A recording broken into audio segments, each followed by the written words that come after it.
Complete list सारे tones की जो मैनेजमेंट एग्जाम्स में पूछे जाते हैं। तो अगर आप महाराष्ट्र का एमबीए सीईटी दे रहे हैं या फिर जीमैट, वर्बल रीजनिंग, लॉजिकल या क्रिटिकल रीजनिंग, ये है वो 10 टोन्स हैं जिसपे घुमा घुमा के क्वेश्चंस पूछे जाते हैं। सबसे पहले टोन क्या है? आप ऐसे सोचो कि टोन जो है वो वाइब है ऑथर की। जब ऑथर लिख रहा है तब वो अपनी शक्ल कैसी बना रहा है। तो जब आप पैसेज रीड कर रहे हो तो आपको सिर्फ फैक्ट्स रीड नहीं करना है, ऑथर की एनर्जी भी रीड करो। ऑथर स्माइल कर रहा है, रो रहा है, गुस्से में है, डिप्रेस्ड है। बिल्कुल बेसिक से स्टार्ट करेंगे ताकि हम आसानी से समझ सकें और आने वाले एग्जाम्स में याद भी रख सकें। मैंने इन 10 टोन्स को अकॉर्डिंगली ग्रुप कर दिया है। सबसे पहले जस्ट टेलिंग ग्रुप, जहाँ कोई इमोशंस नहीं होते। नेक्स्ट ओपिनियन, जहाँ ऑथर जज कर रहा होता है। उसके बाद फीलिंग, जहाँ थोड़ा मसाला ऐड किया होता है। तो जस्ट टेलिंग ग्रुप में नो इमोशन। सबसे पहले है डिस्क्रिप्टिव। डिस्क्रिप्टिव में आप ऐसा इमेजिन कीजिए कि ऑथर जो है वो एक न्यूज रीडर की तरह है, नो फीलिंग्स अटैच्ड, सिर्फ जो हुआ वो आपको बता रहा है। महाराष्ट्र एमबीए सीईटी का एक एग्जांपल लेंगे। BSc Sensex plummeted 500 points as the clock struck 3 p.m. The trading floor was a sea of red screens and shouting brokers. Author ऐसा कहना चाहते हैं और सिर्फ दिखा रहे हैं कि 3 बजते ही बीएससी सेंसेक्स 500 पॉइंट्स नीचे गिर गया था। जो सीन था उस वक्त रूम का, सब जगह रेड रेड निशान थे और ब्रोकर्स जो हैं वो चिल्ला रहे थे। आप ध्यान देंगे कि आपको एडजेक्टिव्स तो बहुत मिले हैं, लेकिन ऑथर इसे अच्छा या बुरा वो कुछ भी नहीं कह रहे, उनकी तरफ से ज़ीरो जजमेंट है। ज़्यादातर एकेडमिक पैसेजेस ऐसे ही होते हैं, ऑथर यहाँ डिटैच, डिस्पैशनेट होते हैं। तो जब भी ऑथर सिर्फ डिस्क्राइब कर रहे हैं एक सीन को, तो हम इस तरह से कहेंगे कि टोन जो है वो डिस्क्रिप्टिव है। Next, analytical tone. इमेजिन कीजिए ऑथर यहाँ पर एक डॉक्टर है और किसी पेशेंट का एक्सरे रीड कर रहे हैं। इन डेप्थ एनालिसिस देंगे आपको बिना किसी भी पर्सनल जजमेंट के, जो है वही बताएंगे ब्रेक करके। सीईटी का एक एग्जांपल लेंगे। The decline in GDP can be attributed to 3 distinct variables: decreased consumer spending, high interest rates and a weak monsoon. अब ध्यान दीजिए, ऑथर ने डॉक्टर की तरह जो इशू है कि जीडीपी में जो डिक्लाइन है उसकी 3 वजह आपको बता दी: decrease consumer spending, high interest rate और वीक मॉनसून।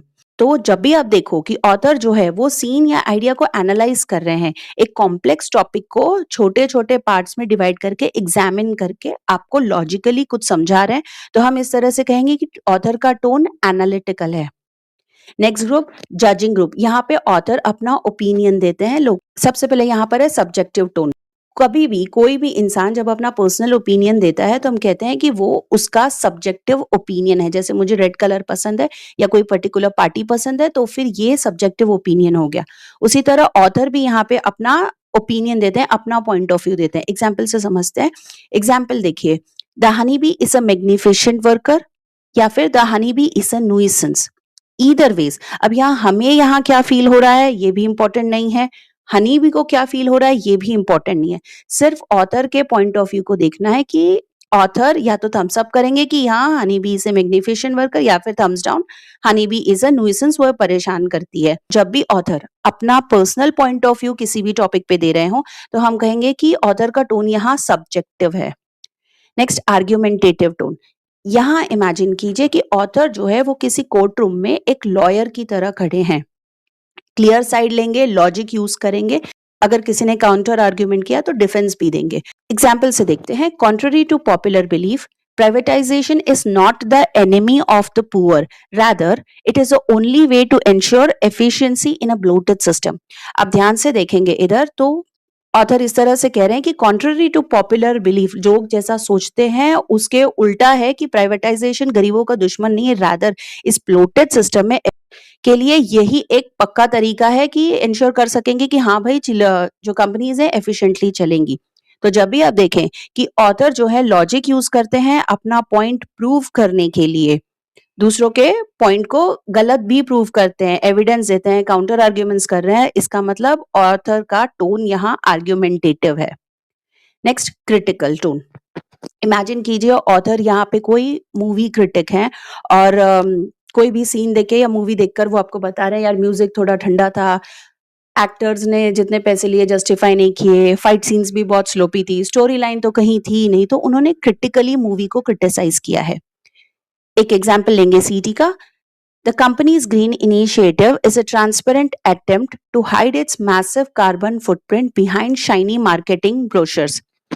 यानी कि ऑथर इस तरह कह रहे हैं कि कंपनी ने जो काले कारनामे किए हैं, जो पोल्यूशन किया है, वो सब अपने शाइनी मार्केटिंग ब्रोशर्स, बिल्कुल चमकदार मार्केटिंग ब्रोशर्स दिखा-दिखा के बस लोगों को वही अपना ग्रीन इनिशिएटिव दिखा रहे हैं। आपने देखा कि ऑथर बिल्कुल क्लियरली किसी बात को पॉइंट आउट करते हैं कि ये सही है, ये गलत है। और जब भी आप देखो कि ऑथर इस तरह से कमियाँ निकालते हैं या फिर हिपोक्रेसी की तरफ पॉइंट आउट करते हैं, तो टोन बोलेंगे पैसेज का, ऑथर का जो टोन है वो क्रिटिकल है। पर्सुएसिव टोन, सेल्समैन की तरह देखिए कि वो अपना प्रोडक्ट बेचने के लिए किस तरह इमोशंस वगैरह यूज करके, लॉजिक यूज करके अपना प्रोडक्ट बेचने की कोशिश करते हैं। एक तरीके से कॉल टू एक्शन के लिए आपको पर्सुएड करते हैं, ज्यादातर एडवर्टाइजमेंट्स में होता है। एक एग्जांपल लेंगे सीटी का। If we wish to see India become a global super power, we must prioritize vocational training over rote memorization immediately. अब ये सही बात है या गलत बात है, इस पे कोई डिबेट नहीं होगा। ऑथर यहाँ आपको सामने से कैरेट दिखा रहे हैं कि अगर इंडिया को ग्लोबल सुपर पावर बनना है तो हमें वोकेशनल ट्रेनिंग को प्रायोरिटाइज करनी है और रोट मेमोराइजेशन को साइडलाइन करना है। सामने से ऑथर हमारे इमोशंस को ट्रिगर कर रहे हैं एक लॉजिक देके कि हाँ, आपको इंडिया सुपर पावर देखना है तो ये चीजें करनी है। जब भी आप देखो कि ऑथर इमोशंस और लॉजिक का यूज कर रहे हैं ताकि रीडर कोई एक्शन ले सके, तो हम कहेंगे कि वो हमें परसुएड करने की कोशिश कर रहे हैं। Tone is persuasive. Coming next, satirical या ह्यूमरस टोन। आप इमेजिन कीजिए कि ऑथर यहाँ पर एक स्टैंड अप कॉमेडियन है, बोलते कुछ है लेकिन उसका मतलब कुछ और होता है। सीटी का एग्जाम्पल है, our city's traffic is so efficient that I had enough time to learn a new language while waiting at a single red light। यानी कि एक बार की सिंगल रेड लाइट में इतना टाइम लगा दिया कि इन्होंने एक नई लैंग्वेज ही सीख ली। आप सटायर या ह्यूमर इसमें समझ पा रहे हैं। एक आयरनी या एग्जैजरेशन यूज करते हैं ऑथर यहाँ पर ज्यादातर, किसी अच्छी पर्सनालिटी की स्टुपिडिटी दिखाने के लिए या सोशल प्रॉब्लम्स को हाईलाइट करने के लिए एग्जैजरेट किया जाता है। मजाक मजाक में बड़ी बात बोल देते हैं। जब भी आप देखो कि ऑथर आयरनी या एग्जैजरेशन यूज करें या मजाक उड़ा रहे हैं किसी चीज का, तो हम कहेंगे कि जो टोन है वो ह्यूमरस है, सटायरिकल है। फीलिंग टोन्स, इमोशंस, यहाँ पे ऑथर जो है वो थोड़ा सा मसाला अपनी तरफ से ऐड कर देते हैं। सबसे पहले है अलार्मिस्ट टोन इधर। फॉर एग्जाम्पल, वो किसी भी लेवल का डराना, देखो दुनिया खत्म होने वाली है, इस लेवल का। इसको सीटी के एग्जाम्पल से समझते हैं। If the current rate of inflation continues, the middle class will be completely wiped out by the end of the fiscal year. अब देखिए, ऑथर आपको डराने की कोशिश करें कि अगर इसी तरह से इन्फ्लेशन कंटिन्यू रहा तो मिडिल क्लास कंप्लीटली गायब हो जाएगा इस फिस्कल ईयर के एंड तक। ऑथर जो है एक्सट्रीम वर्ड्स का यूज कर रहे हैं, आपको डिजास्टर, कोलैप्स या दुनिया खत्म होने वाले टाइप की बातें डरा रहे हैं, आपको पैनिक सिचुएशन में लेके जाने की कोशिश कर रहे हैं। जब भी आप देखो कि ऑथर इस तरह से किसी भी डेंजर को एग्जैजरेट कर रहे हैं कि भाई ऐसा हो सकता है, तो हमें इस तरह समझना है कि ऑथर का टोन यहाँ अलार्मिस्ट है, किसी टाइप का अलार्म दे रहे हैं आपको। Nostalgic tone. इमेजिन कीजिए कि ऑथर कोई पुरानी फोटो एल्बम देख रहे हैं और पुराने जमाने के टाइम को याद करके खुश हो रहे हैं कि भाई वो भी क्या दिन थे, क्या जमाना था, उस टाइप की बातें। सीईटी का example, there was a time when business was done with a simple handshake and a man's word was his bond, a far cry from today's 100 page contracts. Author आपको यहाँ पे ये बताना चाहते हैं कि पुराने जमाने में एक ऐसा भी टाइम था जब जब सिर्फ एक हैंडशेक और किसी की बातें, एक मैन की वर्ड पर ही बॉन्ड बन जाता था। आज के 100 पेज कॉन्ट्रैक्ट की जरूरत नहीं होती थी। इस तरह से वो पुरानी बातों को याद करके उनको आज से कंपेयर करते हैं, पुराने टाइम में क्या अच्छा था ये सोच के। तो जब भी आप देखो कि ऑथर जो है वो कंपेयर कर रहे हैं एक बेटर पास्ट को आज के वर्स प्रेजेंट से, मतलब क्या बिगड़ गया है, पहले क्या अच्छा था, उस टाइप की बातें। इसका मतलब ये है कि टोन जो है वो नॉस्टैल्जिक है और ऑथर यहाँ नॉस्टैल्जिक होते जा रहे हैं। Next, philosophical tone. यहाँ आप इस तरह से इमेजिन करो, जो ऑथर है वो कोई मॉन्क है और वो ज्ञान बांट रहा है, एकदम सन्यासी टाइप का ज्ञान। सीईटी लेवल का एग्जांपल लेते हैं। Wealth is not merely the accumulation of digits in a bank account but the freedom to choose how one spends their finite time on earth. Author इस तरह से कह रहे हैं कि वेल्थ ये नहीं है जो आपके बैंक अकाउंट में जो एक्यूमुलेट हो रहा है, जो जमा हो रहा है, वो आपकी वेल्थ नहीं है, बट रादर ट्रू वेल्थ आपकी फ्रीडम है कि आप अपना लिमिटेड टाइम अर्थ पे कैसे बिताना चाहते हो, क्या करना चाहते हो, वही ट्रू वेल्थ है, ऐसा ऑथर कहना चाहते हैं।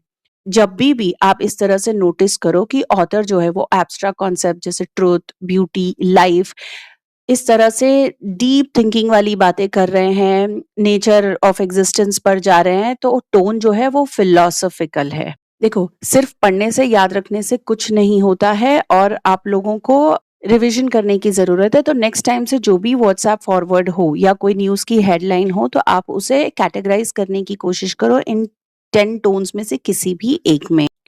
अगर आपने आज कुछ भी नया सीखा हो या कोई भी कॉन्सेप्ट क्लियर हुआ है, तो चैनल को सब्सक्राइब कर लेना। आपको मिलूँगी नेक्स्ट वीडियो में। तब तक के लिए प्रैक्टिस करते रहो और याद रखना, वर्बल रीज़निंग या एप्टीट्यूड ये कोई इंग्लिश का टेस्ट नहीं है, ये आपकी थिंकिंग और रीज़निंग का टेस्ट है।